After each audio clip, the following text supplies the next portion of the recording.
विचार करा, बँकेत स्ट्रेचरवरून कोमात असलेल्या एका महिलेला आणलं जातं, तिचा अंगठा घेतला जातो आणि पैसे काढले जातात.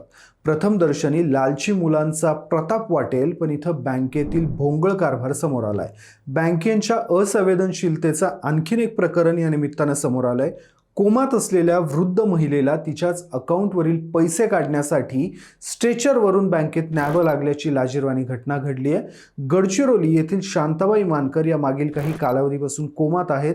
त्यांच्या औषध उपचारासाठी गरज असल्यानं शांताबाई यांची मुलगी आणि जावई आवश्यक कागदपत्रांसोबत बँक ऑफ महाराष्ट्रच्या स्थानिक शाखेत गेले.